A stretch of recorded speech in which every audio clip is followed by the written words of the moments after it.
Hello! I'm going to be showing you how to make this really cute geometric heart today. Okay, so first you are going to need some clean white paper. Okay, and you're going to need, if you have it, a Sharpie or just a thick black pencil, and you're going to need a ruler and then something to colour with. Now on mine, I've used watercolour paints. So if you have watercolour paints that you want to use, you can use those. You could also use markers or crayons or colouring pencils as well, works well. Okay, the first thing that we're going to do is get a nice symmetrical heart. So symmetrical means that it's the same on both sides, and you can see that my heart shape is a nice shape and it's the same on both sides. So I drew one side of it without using a template, and I made the other side exactly the same using a trick that I'm going to show you. If you wanted to, and you have a parent who has or an adult who has a printer, you could ask them to print you out a heart shape, and there's plenty available online. But if you want to, you can draw your own. So I'm going to show you how to do that. So here I'm going to take my sheet of paper, and what I'm going to do is fold it in half. Get this one off. So I'm going to fold it in half, line it up neatly at the end there.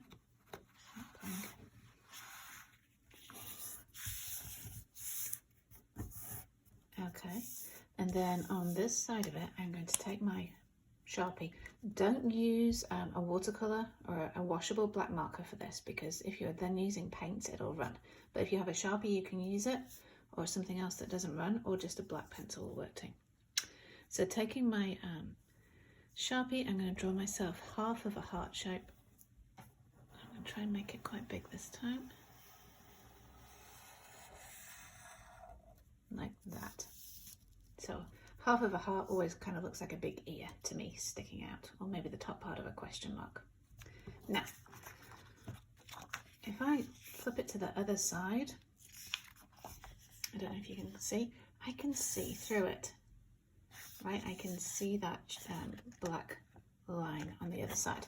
So what I'm going to do is just trace that black line. And I can just about see it here. I'm going to trace all the way around it.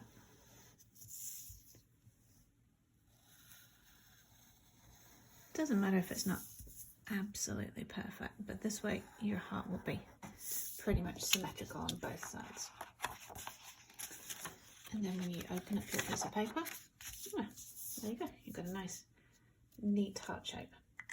Okay, now this is the slightly tricky part, but I thought this was actually really fun. And what we want to do now is draw all of these triangles, all of the triangle shapes on there. And it's a little bit tricky. You don't want to make your triangles too small, because then they'd be very difficult to paint in. Easier if you're using pencils or markers, but difficult with painting. So I don't want my triangles to be too small. I want them all to be a similar sort of size. So here's what I'm going to do. We start off using our Sharpie and a ruler. I'm going to put my ruler right down the center fold of my heart, and I'm going to draw from the dip here in the heart to about 2/3 or halfway down. Okay, I'm just going to draw a straight line like that. And then in about 2/3 of the way up, I'm going to draw a line straight across, and I'm making a cross shape there.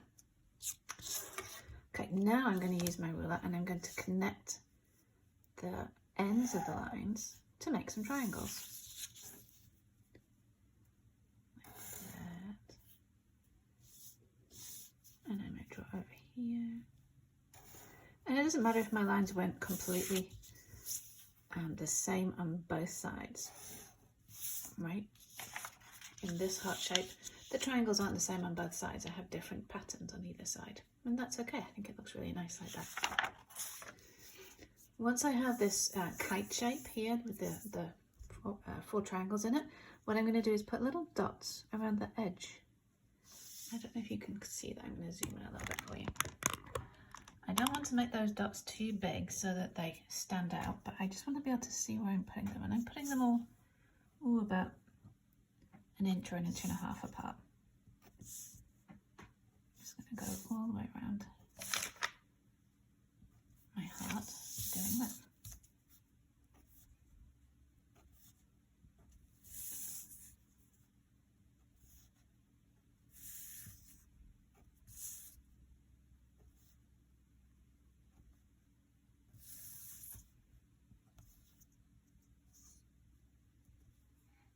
Okay, I'm going to leave it like that.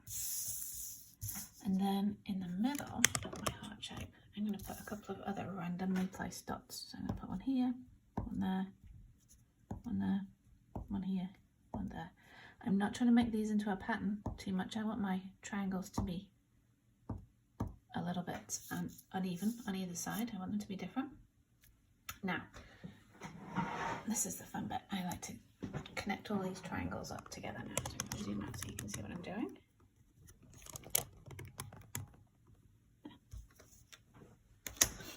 So now you get to make your triangles. So I'm going to pick a dot and I'm going to draw a line from that dot to a nearest dot to make a triangle. Okay. So I'm going to draw from here down to there.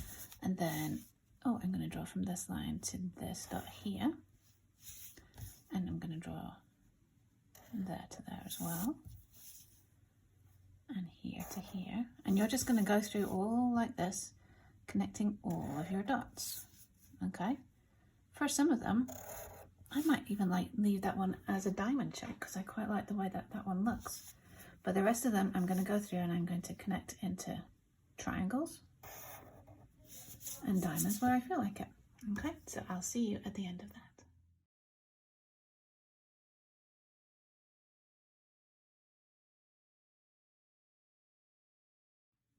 Okay, so you can see that I've finished drawing all of the lines between my dots there. And you can see I've been left with this pretty pattern here with lots of triangles and diamond shapes.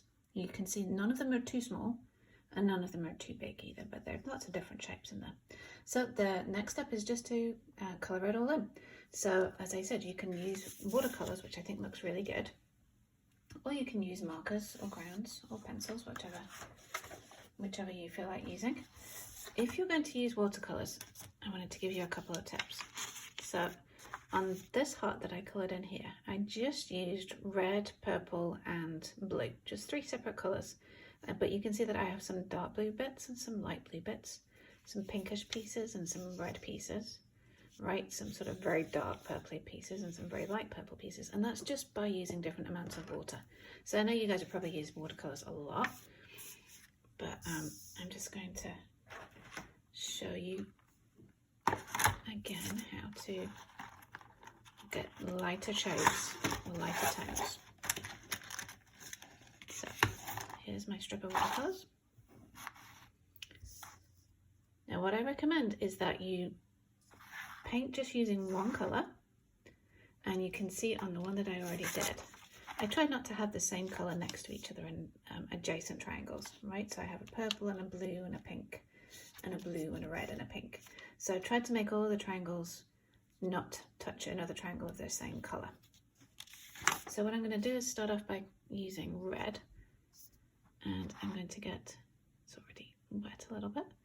This is going to be a nice deep red. So I put a little bit of water on there and I'm really mixing up the paint so that it's quite thick. The paint that I get from this is going to be very bright red. And I'm going to paint in this bit right here. You can see that's a really deep red colour. Now if I added more water to that now, the red colour would get fainter, right? It would end up being pink instead of red. I don't want that. I want this one all to be dark, dark red. And I'm being careful not to go over the lines. So now, if I want to do another shape that is pink, I can just dip my brush into the water. I haven't put any more paint on it. I'm not going to paint next to it because I don't want another one that's red there. I'm going to paint over here. This one's going to be not quite as dark because I've got more water on it than paint.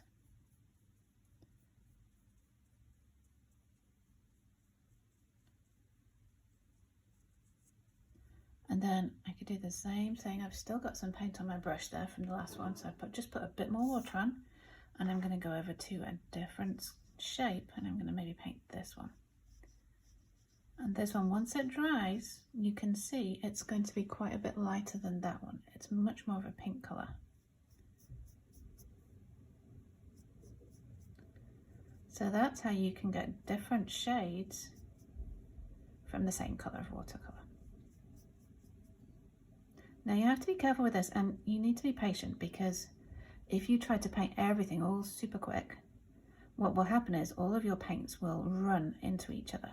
So you can see that I'm not painting next to another shape that's already been painted, partly because I don't want the same colour next to each other, but also because I don't want them to run into each other. So if you look at this one that I did earlier, right here, you can see that I didn't wait long enough, and I painted the pink one first, and then I came back and painted the blue, and it ran into the other shapes, which is okay. I think it looks fine, but I think it would be nicer if it hadn't happened. So on this one, what I'm going to do is, oh, and see, you can see that the water is already bleeding through. So what I'm going to do is actually wait for all of this to dry. I'm going to do my reds first, and then I'm going to come back in maybe half an hour and do the blues, and then come back later on and do the purples. So I'm going to do some more red, and then I'm going to do my other colours, and then I'll wait a little bit and then come back and do some other colours, and come back later on and do some more. So you could spread this out over a couple of days if you wanted to.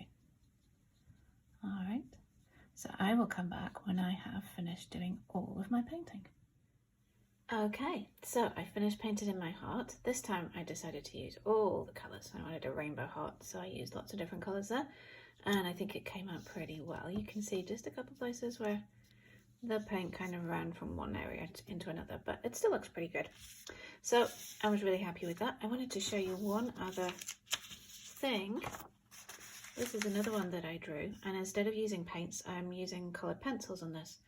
And I just wanted to show you one technique that you might want to use if you're using coloured pencils, which is, I don't know if you can see very well, but when I've been colouring in the shapes here, instead of colouring them all in the same colour, what I've started is shading in very heavily at one end and then getting lighter and lighter towards the other end. And that kind of gives it a bit more depth to it, makes it look almost a little bit 3D. So I can just show you how to do that. I'm going to use this shape right here. All I'm going to do is press hard in one corner. So I'm going to start in one corner and colour out, and I'm pressing hard there so that I get some nice deep red. And then as I get further away from that corner, I press a little bit less hard so that it starts to look a little lighter. And then I press a bit less hard, and so on until you get all the way out. Try and blend it a little bit so that it doesn't look stripy.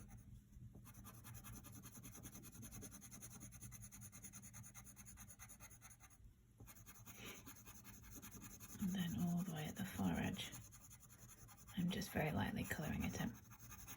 And if you stay in the lines, that ends up looking really good. So I think if I did that over the whole heart shape, that would actually look really awesome. Anyway, you can choose whatever you want to do. Painting, or using crayons, pencils, markers, whatever works best for you. Can't wait to see what you guys come up with, and happy Valentine's Day.